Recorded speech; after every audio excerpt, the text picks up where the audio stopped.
So we're doing this through a number of programmes, such as the Nature Restoration Fund, a £65 million competitive fund for projects that restore wildlife in peatland, a £250 million programme helping to restore damaged peatland in support of Scotland's climate change plan outcomes. We're working hard to protect endangered species, such as the red squirrel and the Scottish wildcat, and managing the reintroduction of species like beaver.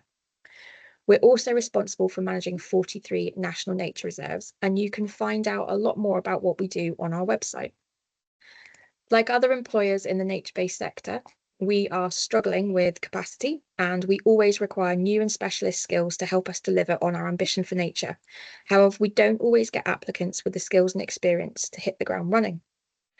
This was reflected in a recent research paper commissioned jointly by CIEM and Lantra, and this revealed a strong consensus on the seriousness and urgency of the skills gap and capacity crisis in the ecology sector, but also that a lot of potential new entrants struggle to get information on the types of jobs that are available. This is why NatureScot has been working with partners to raise awareness of the range of nature-based jobs that we need to deliver for nature. These range from LiDAR and GIS analysts, environmental and ecological clerks of works, green finance practitioners, peatland restoration project designers, hydrologists, urban green space managers. The world is your oyster, really. Watch our Working for Nature videos, which will be shared in the resource pack, to find out more about the different roles available in our sector and why working for nature can be such a rewarding career. We've been working really hard with our partners to bring together everything you need to know to help you land your first nature-based job. The Green Jobs for Nature website is a fantastic resource for anyone thinking of a job in the nature-based sector and features a number of job profiles, including profiles of NatureScot employees in a range of roles. I'm really excited then to be introducing you to our fantastic range of speakers this evening. We have Katie Macfarlane speaking first from Marine Conservation Scotland, Leona Baillie from Loch Lomond and the Trossachs National Park, and Ajay Tegala, a National Trust wildlife ranger. They're going to each speak to you about their careers, pathways, and share some insights about working in this sector. Please do keep your map cameras and mics switched off, but add all your questions into the chat or the Q&A, and there will be time at the end of each speaker to ask them questions, and we will try and capture questions at the end of the evening too. A resource pack with links and further reading will be sent to all attendees next week. And with no further ado, I will hand over to Katie, our first speaker of the evening. Thanks very much. Right, let me just share my screen to make sure that everyone can see. Can everyone see that okay? Can see that fine, Katie. Great, thank you very much. Okay, so yes, it's lovely to be here tonight. I am the Youth Engagement Officer for the Marine Conservation Society. I'll talk a wee bit more about my role in a wee minute, but it's just great to come on and meet all sorts of different people from all walks of life that are interested in working in our kind of careers. So if you haven't heard of the Marine Conservation Society, we're a UK-based charity. So you can tell from my accent, I live in Scotland, but I cover the whole of the UK.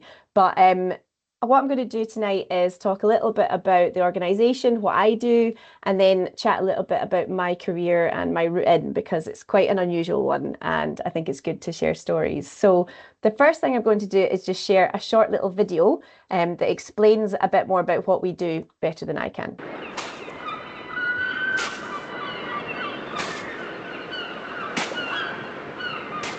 In the UK, you are never more than 70 miles from the coast.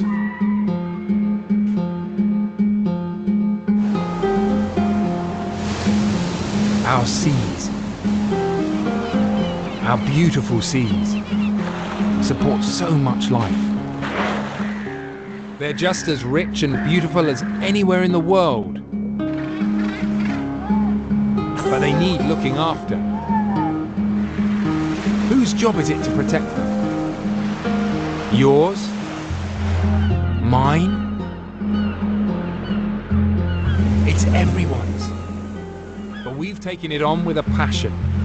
In fact, we've been the voice for our seas for over 30 years. So what have we achieved so far? Our research is an essential part of the fight to save our seas. We clean miles and miles of coastline and record what we find. Our data helps drive change. We've made it easy to choose sustainable seafood. Fish suppers can be guilt-free. Most importantly, we influence policy and law to protect beneath the waves. We love connecting people with the sea, and we need your help to guard our seas for the future. We are the Marine Conservation Society. Join us, because with your support, we can do even more.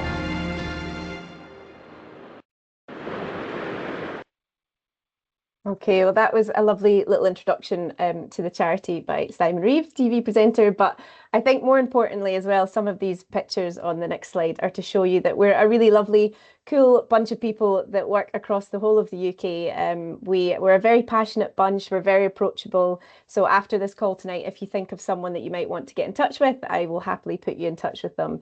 You might recognise a couple of the faces on the screen. So King Charles, formerly Prince, has been our president for many years now, and he's still doing that. We also have quite a lot of celebrities like Doug Allen, the cameraman down the bottom there, and Zoe Lyons and Inca Criswell who work with us. But more importantly, we have thousands and thousands of amazing volunteers across the whole of the UK. So hopefully, if there's one thing that you learn from me tonight, is that how you can get involved with our work and get involved in our journey.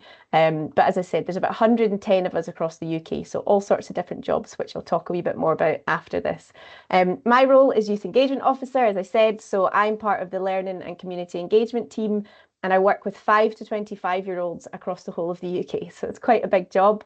And I do get out and about and get to have fun on beaches, like you can see, with lots of cool young people. But the reality of my job is actually very strategic. So I spend a lot of time sitting on the computer, coming up with strategies for the future and ways that we can get young people more involved in our work, but also be as inclusive as possible. But I think at this point, it's very important to note that I am not a marine biologist. I have a very random background. I've done lots of different things, and I have my expert colleagues who are specialists in all the sorts of marine conservation side of it. I guess my expertise is more kind of working with people across the country. So I'll come back to that in a wee second and tell you a bit about some of these pictures of the cool animals I've worked with in the past.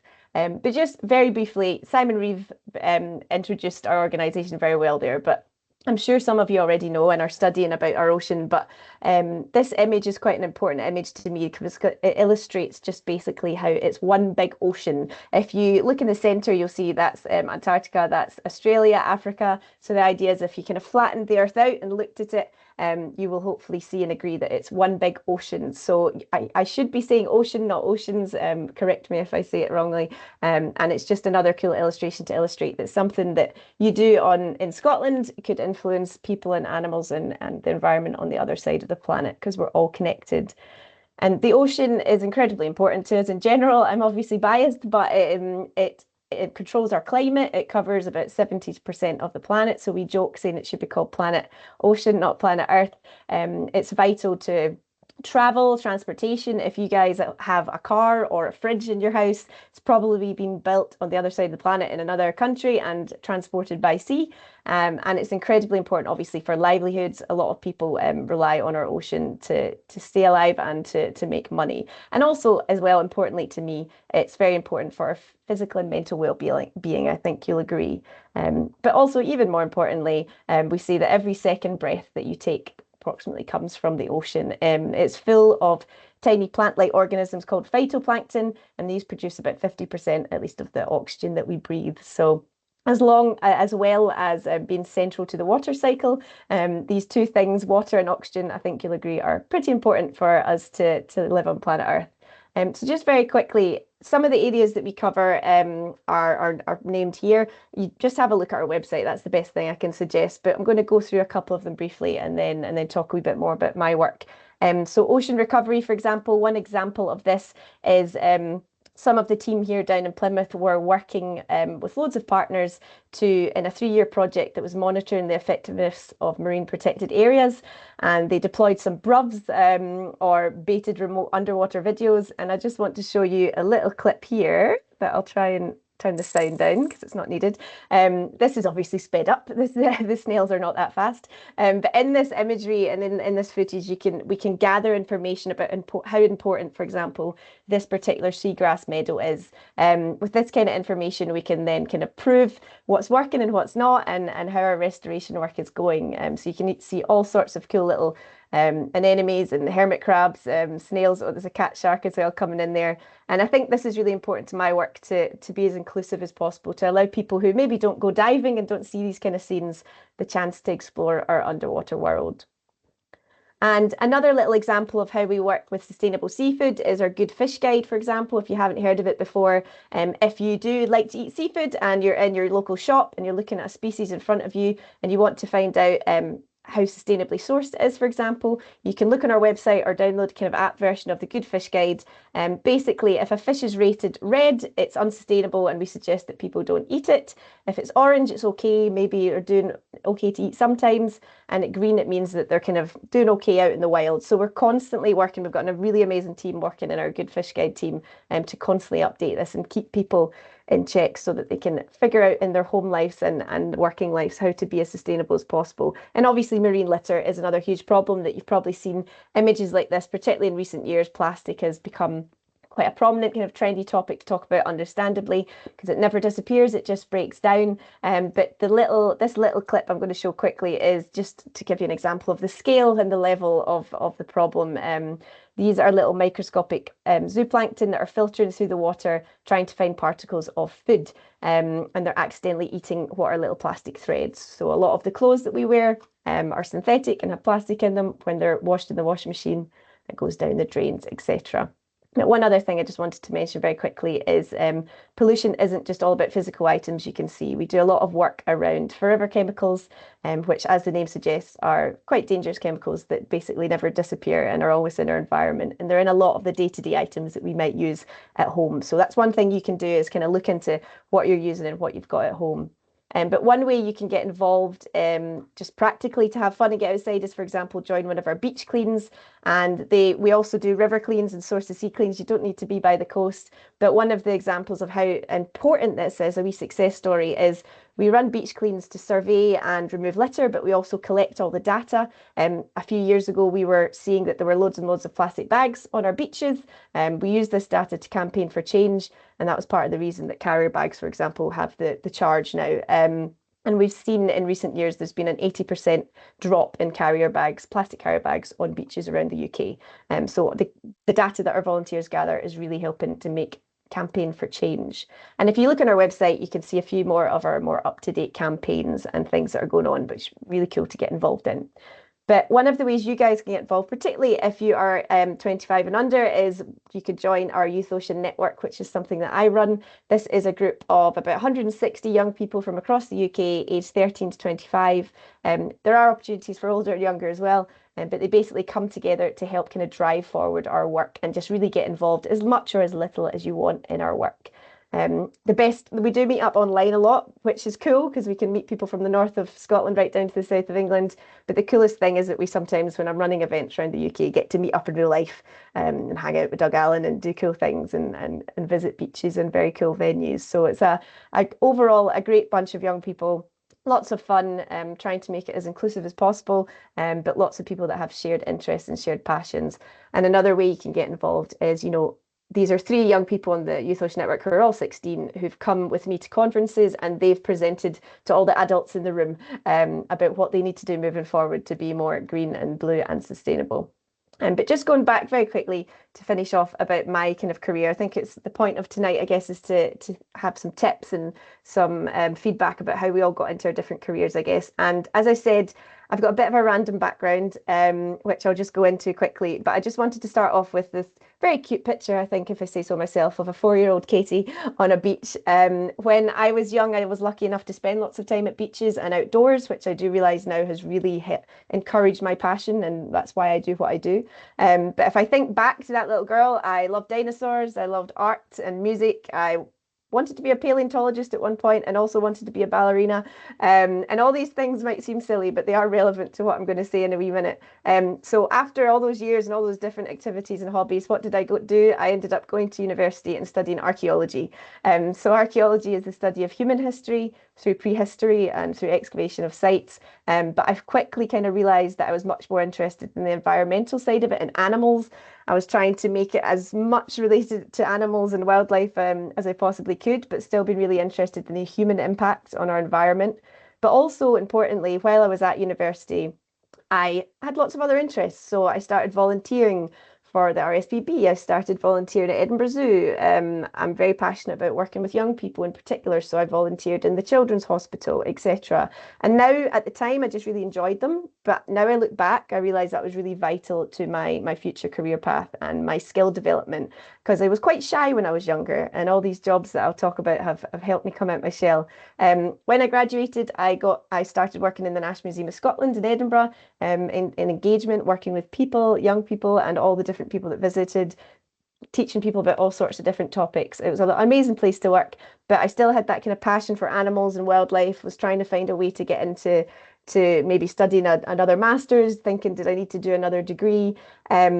And it's important to know, growing up in Scotland, I basically got to go to university because in Scotland we get our tuition fees paid for. I wouldn't have been able to afford to do it otherwise. So that's a really important part of my career journey. And also at this stage, I was thinking I can't really afford to do a big fancy master's. I can't afford to move.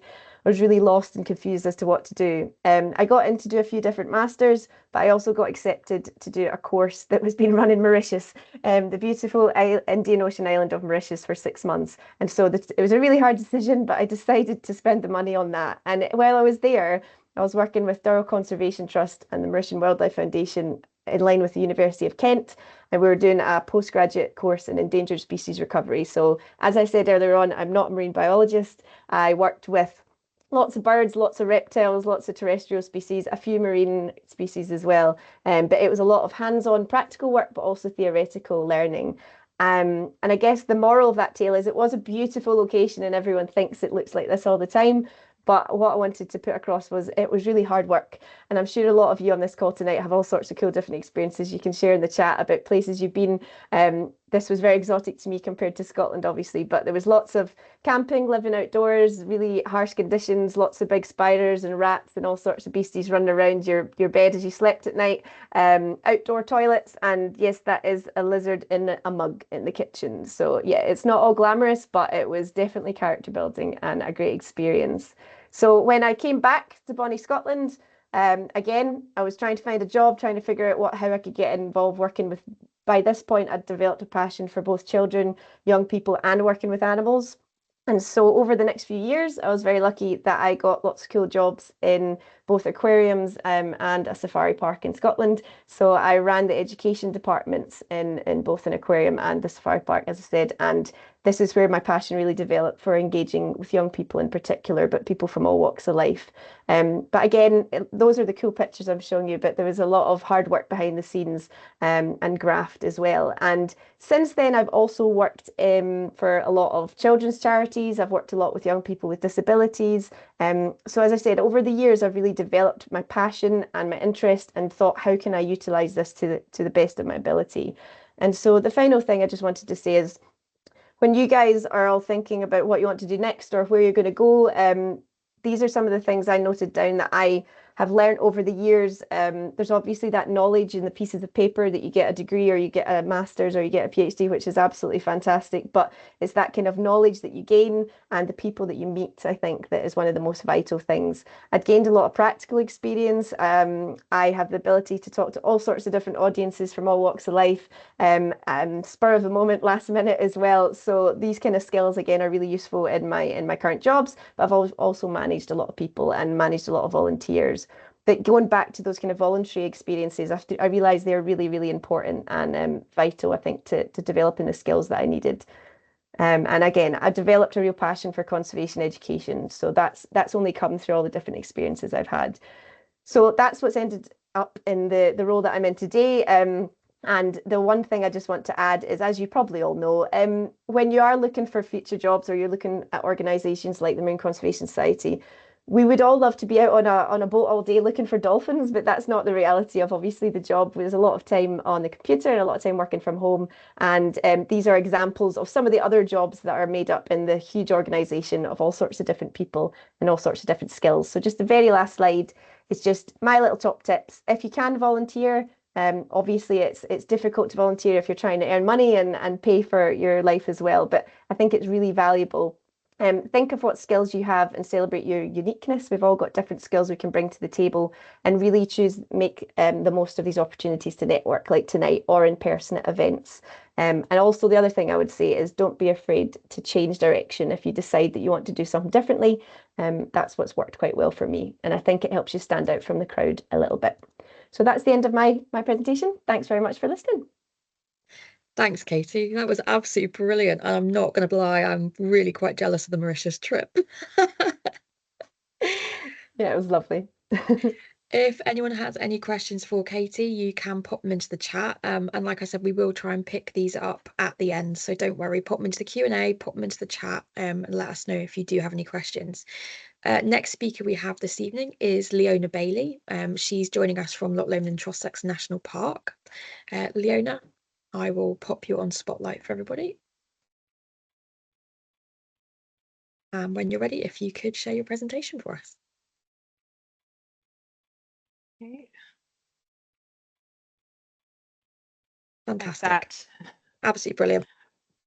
Great. Well, it's great to see so many people here tonight. If you are still studying or you've graduated in the last few years, well done. By taking an interest in your future career tonight, you're already doing better than I was at that point in my career. So I'll come back to that. But yes, I'm a Trees and Woodlands Advisor at Loch Lomond and the Trossachs National Park. And I want to talk tonight a little bit about what I do, what my colleagues at the National Park do, my unconventional career path as well. I think I can see a theme coming out here, and jobs in the wider world of trees and forests. So a quick intro to national parks. We have two in Scotland, Loch Lomond and the Trossachs where I work, and Cairngorms, which is the largest in the UK, and potentially a third in the next few years. So watch this space for that one. And national parks in the UK are slightly different to the model you see in the US and some European countries. They're not enclosed, controlled areas where it's purely about nature conservation. There's 15,000 people live in Loch Lomond and the Trossachs National Park. So it's a living, working landscape with lots of other demands on land use and lots of other needs to be met. But the primary aim of a national park is conserving and enhancing the natural and cultural heritage of the area, and that's what my team aims to do. So within my team, we have expertise in ecology, agriculture, peatland restoration, invasive species, deer management, all sorts of things. So it's great to work with people who have totally different areas of expertise and learn a bit about what they do and see how all these different areas fit together. And beyond that, in the wider National Park Authority, we have colleagues who do totally different things, but all related, looking after visitors and helping people get the best experience, understanding the area and nature, working for communities as well.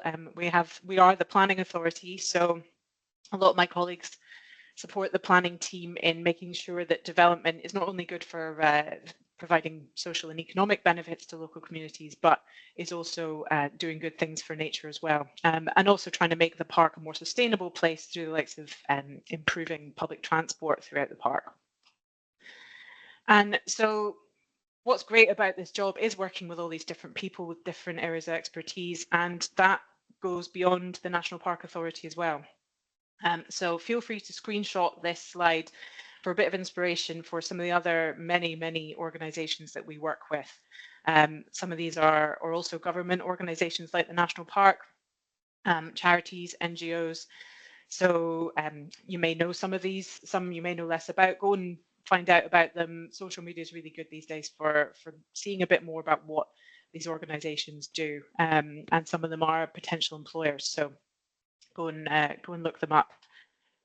And my focus particularly is woodlands, although I touch on all these different areas. And we actually have a lot of woodlands in the national park, but we'd like to have more.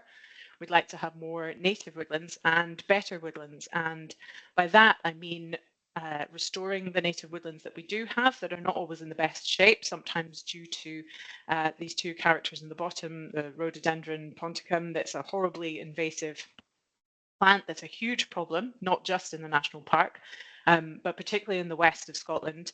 It thrives in the same kind of climatic conditions that our temperate rainforest does, so it's a massive problem, and overgrazing by high deer numbers as well. And the other way that we want better woodlands is woodlands that serve multiple purposes. So we have a lot of timber producing forests in the national park, and we need them to do more than just produce timber. And I'll come back to that at the end, but we need those to provide benefits for recreation and access, as well as ecosystem services, and also integrating trees as part of farms, agroforestry in all its forms. So how did I get here? Well, I wouldn't recommend that anyone tries to emulate this particular career path, but I think it demonstrates a few useful points. And don't be fooled, this is the heavily edited version. There was lots of faffing about and procrastination in between some of these points, but these are the kind of important bits. I originally studied zoology because I was always interested in nature and animals, but as I mentioned at the start, during the 4 years of studying, I didn't really give much thought at all to what I was going to do at the end of it. And I don't really recommend that approach, so glad you're all here tonight.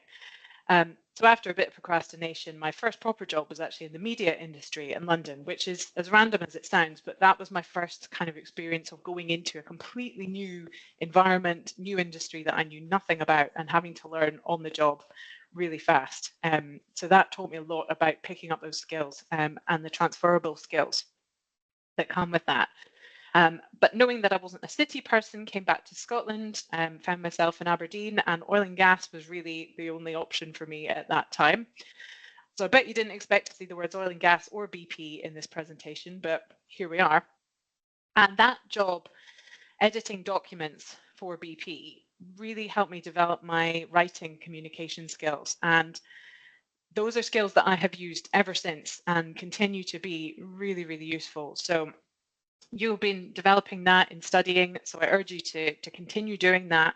And also you can practice your communication skills down the pub or with friends and family. Take an environmental issue that you're really interested in and talk to someone about it who doesn't know that much about it. Practice taking that expert information and making it understandable to someone with a different base level of knowledge. That's a really useful skill that I think you would use in just about any job you pursue. But I didn't want to work in oil and gas, so I took a massive leap of faith and a big sacrifice to go back to uni and study environmental management. And that was what really opened my eyes to the world of environmental issues and the land use jigsaw, as I've heard it described recently, which is a phrase I really love.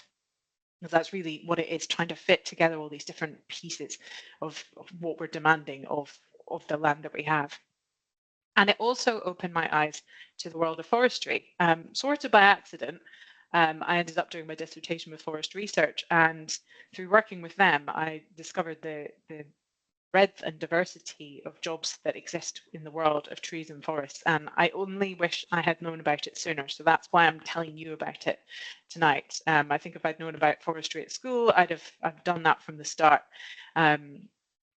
So that led me down the path of a forestry career, and I got a role as a trainee forestry consultant, which was a very practical, hands-on, getting trees in the ground kind of job, which was brilliant experience for the realities of the job and the sector.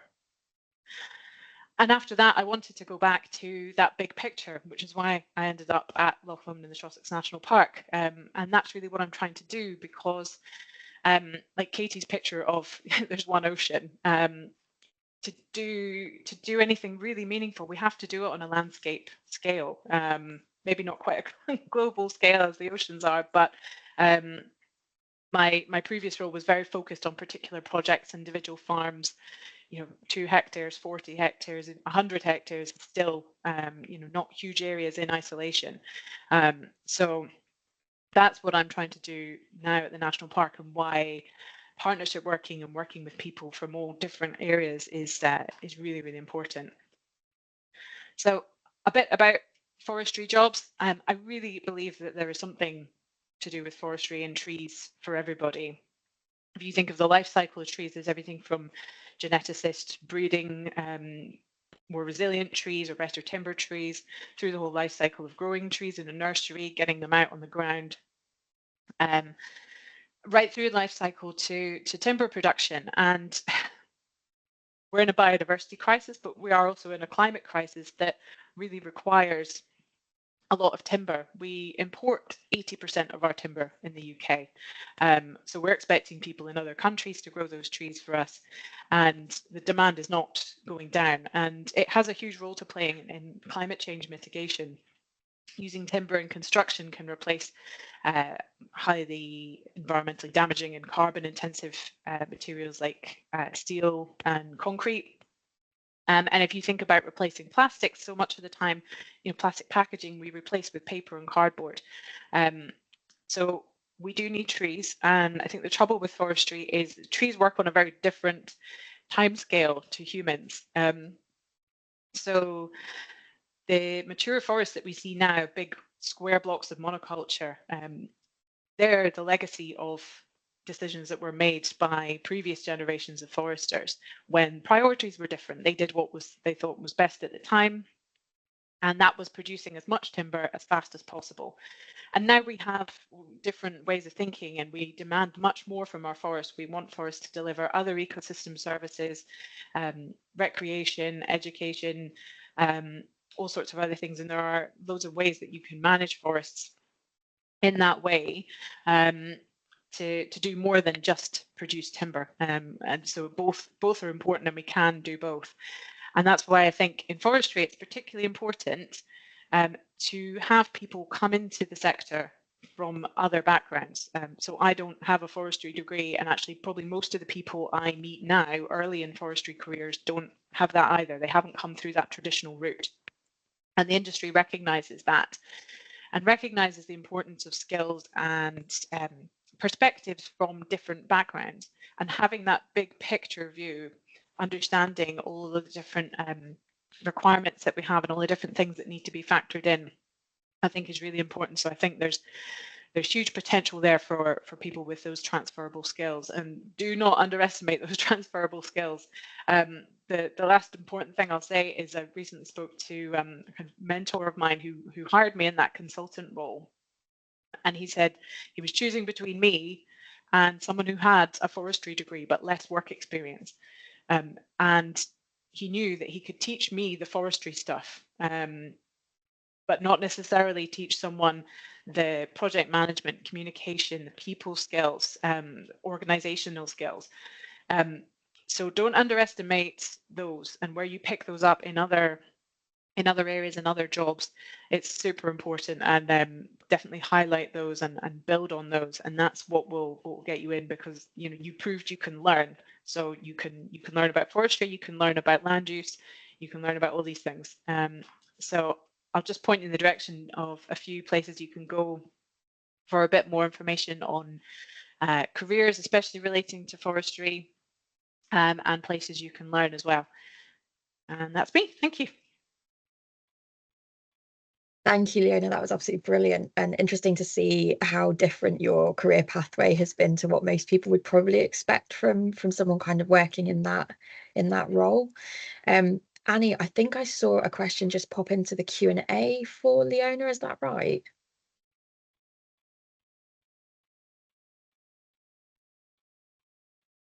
Yeah, do you want to do that now? If that's okay, yeah. Yeah. So this question is, are you interested to work with international students vocationally? And what do those career opportunities look like? They are currently researching an MSc in Earth Futures Research at the University in Glasgow. Wanting to stay back after the postgrad and work, especially in peatland restoration, rewilding, sustainable land use. So we'd love to know more about that and how they can get involved. Just reading through the question. Yeah, definitely. as far as working with the national park is concerned, keep an eye on our website for job opportunities. We do work with students. We worked on student projects as joint projects as well. So if that's an option, get in touch with the national park and see if there's any shared areas of research that could be useful for the national park as well. That can be a good way to get a bit of experience. Fantastic. Thank you, Leona. And I should mention volunteering with the national Yes. park. I knew I had to get that in somewhere. You can volunteer with the national park. It doesn't have to be a big commitment. You can volunteer for one day a year and stay registered as a volunteer. So there's lots of opportunities to hack away at rhododendron or fix paths and things, and that's a great way to meet people and get to know people in the national park as well. Do the park still do volunteer ranger opportunities, Leona? Yes. Yeah. We have Wonderful. seasonal rangers and we have permanent rangers as well. But yeah, and there's the ad hoc volunteering too. Perfect. And thank you very much to Claire, who's posted some comments about the TCV. And again, that's another group that I would definitely recommend checking out and getting in touch with. So thank you, Claire, for posting that information. And thank you, Penny, for posting links to some of the outdoor learning directory skills and outdoor forest and woodland education links as well. Thank you so much, Leona. I will just pop Ajay onto our screen. Our third speaker of the evening is Ajay Tegala from National Trust, and he's going to tell us about his work as a ranger. So Ajay, over to you. Good evening. Thank you so much. It's an honour to be coming to you from Scotland. From England to Scotland from England. And there we are. Is the screen all showing nicely? You just need to share your screen for us, Ajay. Right.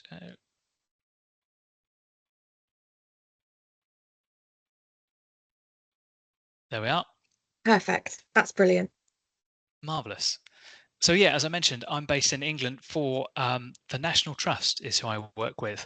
I'm a ranger there, and there's a lot of themes that obviously have been started by Katie and Leona that I'll be picking up around volunteering, for example, and that's kind of how my journey began. But I'll start just by saying a little bit more about the National Trust specifically.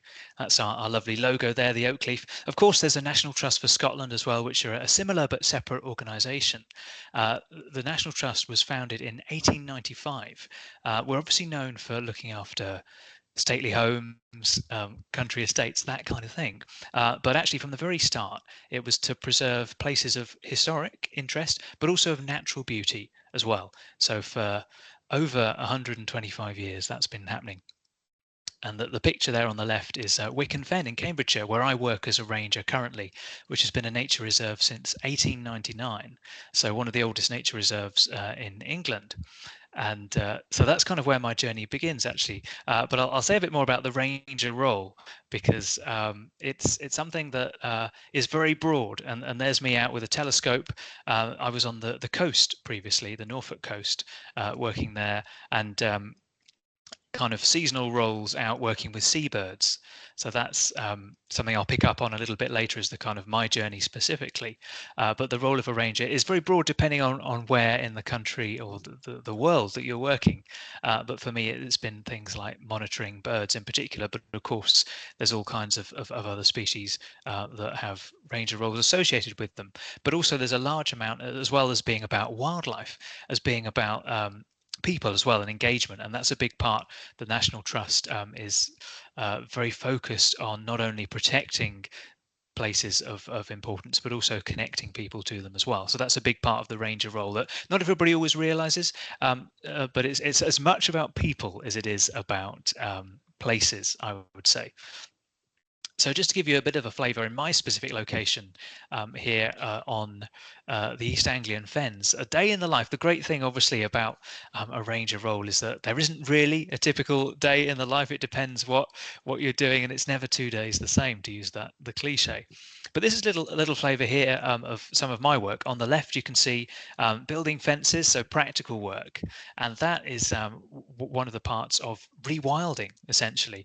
It's what we're doing here in the Cambridgeshire Fens, so an area of wetland that's been largely drained for agriculture and development, but we're trying to expand to give more space for wildlife. And part of that involves conservation grazing. So the picture on the right is me having just tagged a newborn Highland calf. So although I'm down in England, we've got Highland cattle because they do a great job.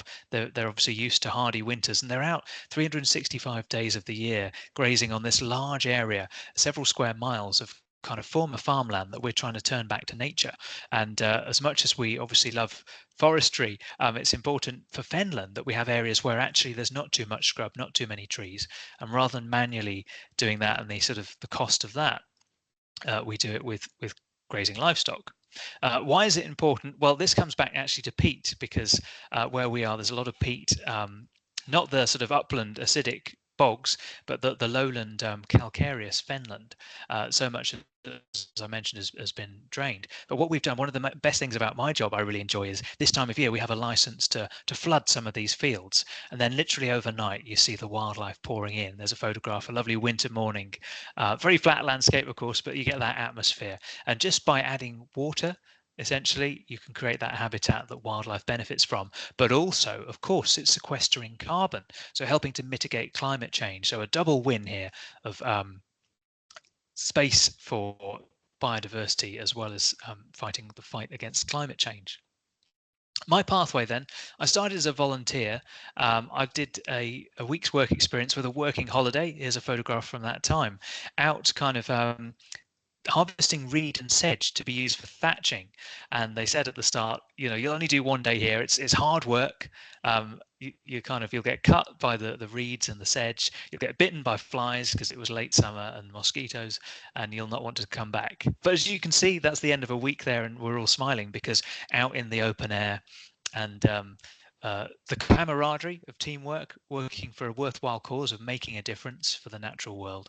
And so that was very motivating, and that inspired me to begin a journey to go and I did a degree in countryside management, and then lots more volunteering, as everybody says, getting that experience, building up those experiences in different habitats, in different places. So that's kind of the theme that's been touched on before, the idea that it's a really meaningful but fulfilling, and it gives you that warm feeling of making a difference, seeing the difference that you make over a period of time, but also the fact that it takes that commitment, it takes that hard work, and not always the easiest conditions. It's not always sunny. You get the rain, you get the snow, you get the cold winds especially. And so acquiring skills is really important when you begin the journey. It's the old story. Volunteering is a great way to get those experiences. Surround yourself with experts, show an interest, and that's how on the left there, getting experience monitoring wildlife from a boat as well as on land, and kind of learning to identify species, whether it be of trees or of birds, and getting that eye in and getting those experiences that you can put on the CV. Volunteering for surveys like, for example, the wetland bird count, the wetland bird survey, that always needs more volunteers. Then on the right, machinery as well. So and then of course that does have a cost associated with it, whether it be, for example, chainsaw courses are quite a bit of money. But if you do some of these volunteer placements that the National Trust offers and other organisations, then part of that, as well as giving in return for giving your time, you might be then rewarded with some of these training tickets, and then that kind of rewards both parties.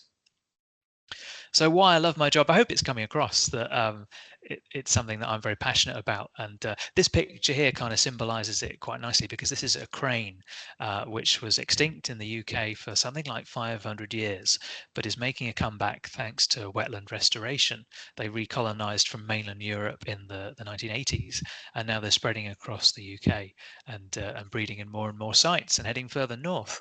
And so it's that idea that the work we're doing is making a difference, and you get these tangible things where these projects, rewilding, for example, in the south of England, they've reintroduced white storks, and they're increasing, and these reintroduction programs. But it's so important, of course, that the habitat is there, and creating those wetlands is something that it's not just about the rangers, it's about all the project officers, all about other people that work behind the scenes, getting the funding and tapping into those avenues that can get the funding required for making this work happen.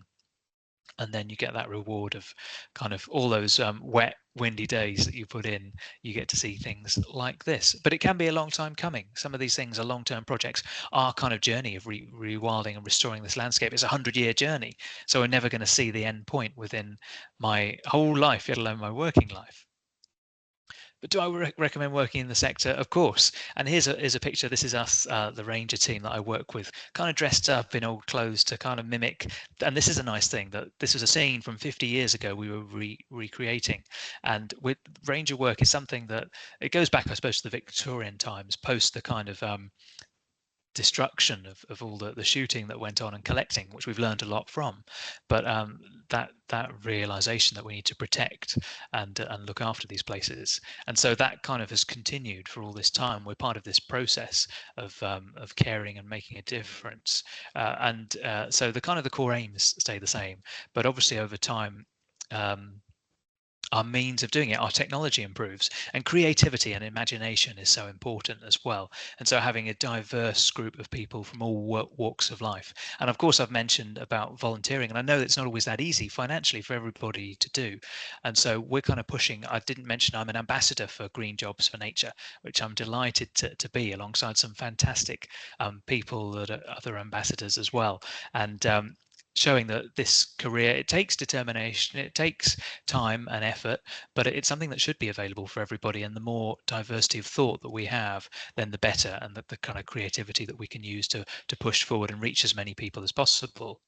So kind of just closing, you can find me on social media. I'm very approachable and happy to chat. And along the way, along this career I've had working as a ranger, I've ended up being an author and doing a bit of TV presenting as well. And the core for that really for me is kind of spreading those messages. So I hope that this thread that's come through is it's about communication, it's about people, and it's about wildlife. And so I wish you all the best of luck. And if I can help in any way, then please feel free to ask any questions. Thanks very much. That was absolutely brilliant, and I have to admit the photo of the baby Highland calf was absolutely wonderful. That was so lovely to see that. Thanks so much, Ajay. That was wonderful. We do have a question that someone's popped into the chat for you, particularly in regards to that pathway route. They were asking about the volunteering opportunities and said they sound really interesting. What's the best way to find out about these opportunities, and particularly working holidays? So Countryside Job Service, the Countryside Jobs Service has voluntary opportunities as well. And I know that certainly we post opportunities on there. So that's a good place to look out for that on that kind of weekly rolling basis. And then if there's any organizations you're interested in, then it's always good to get in touch and approach people directly and begin a conversation. And they can usually pass you on to whoever can help. That's one of the things I certainly say at Graduate Careers Fair, is that there's no harm in sending a bit of an email just as an introduction. Sometimes it just gets you that foot in the door. I'm going to bring the other speakers back in, and if there are any other additional questions that people would like, please do pop them into the chat, or if you want to, pop your hand up and ask the question as well. There we go. So hopefully you can all now see Katie, Leona and Ajay back on screen. There was a question that popped into the Q&A that I thought we might ask to everybody, and it was about the actual process of searching for a job. It can be incredibly time consuming, and it can almost be a commitment in and of itself. What tips do you guys have for making that process as easy as possible, and where would you start by looking?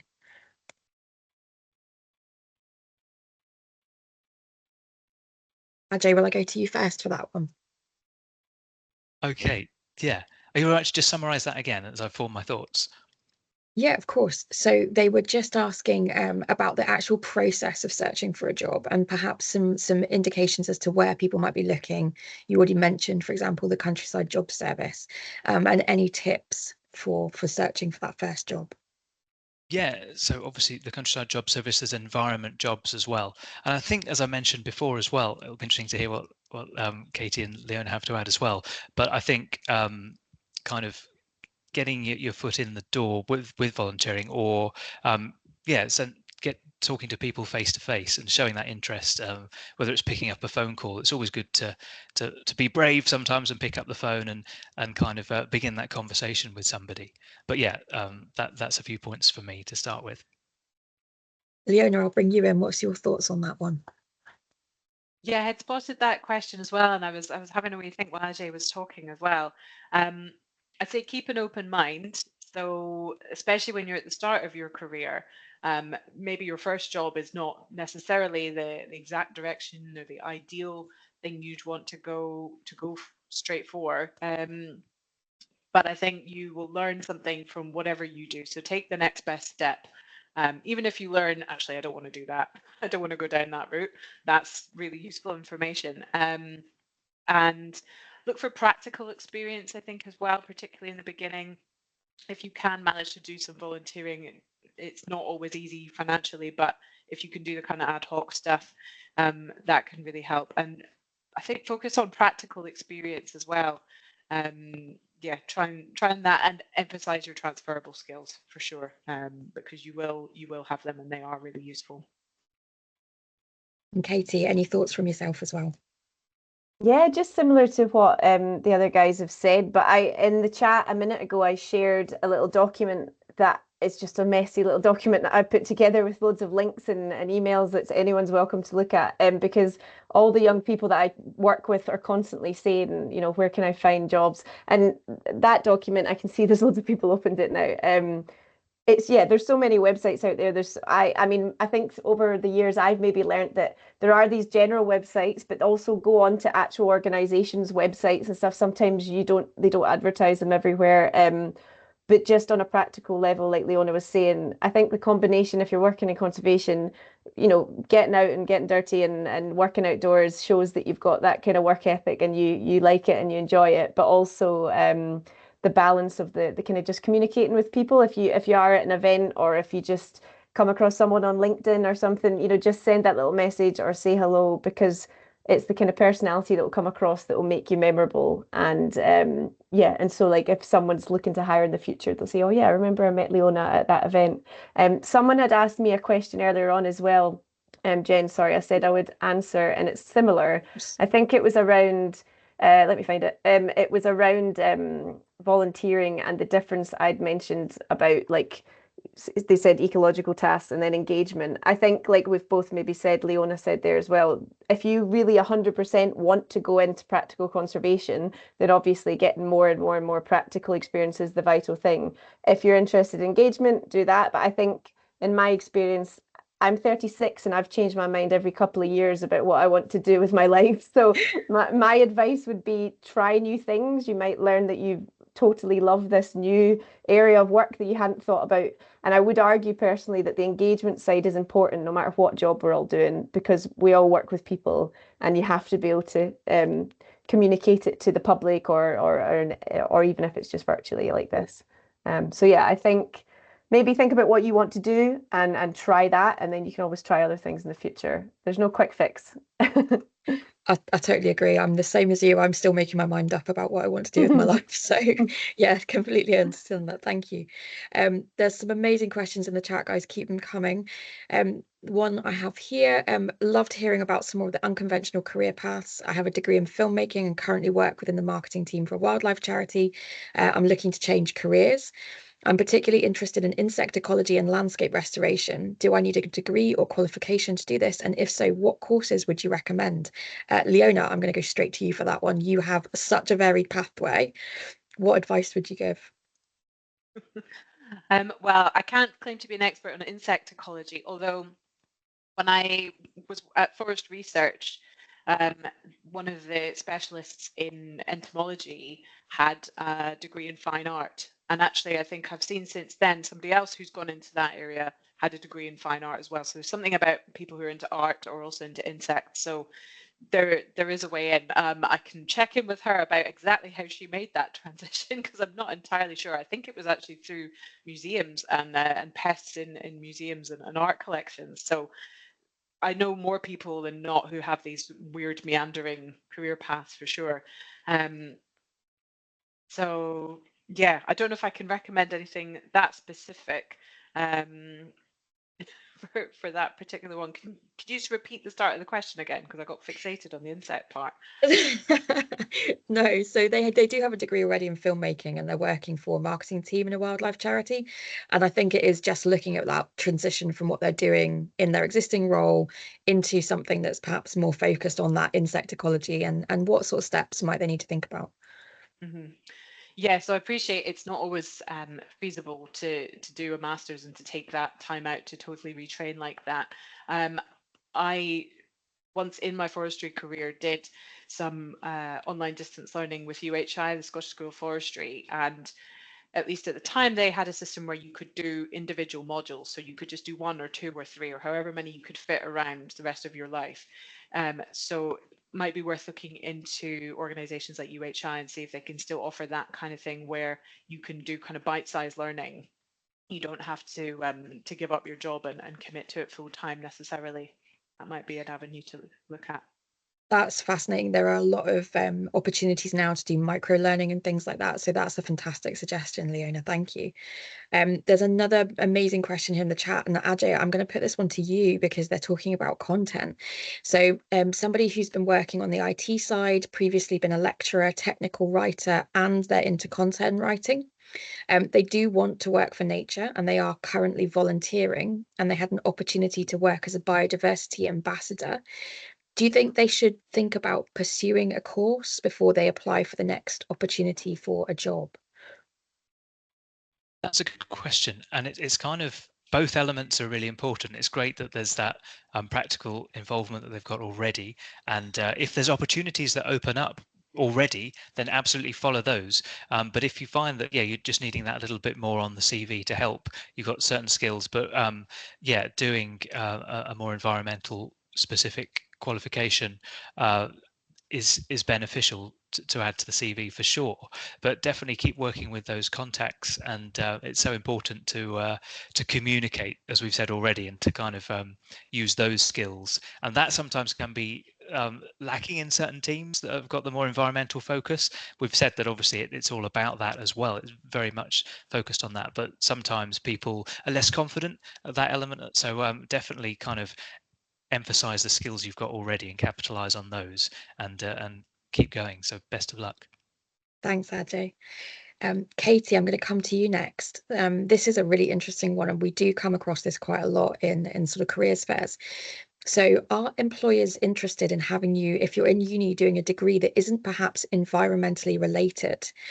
So perhaps you're studying biomedical science or civil engineering. How would that look, do you think, to an environmental business? Yeah, I think it depends on what kind of work you're like, what kind of role you're applying for, I guess. Like my personal experience, I've hired a lot of people in a lot of different jobs over the years, and they've had all sorts of different qualifications and degrees. But I guess that's the application part. And then the actual interview is when you meet the person, isn't it? And you see if they're going to be a right fit for the job. So my opinion would be having a degree to me is just showing that you're dedicated to complete that degree, or complete that course, and you're passionate about it.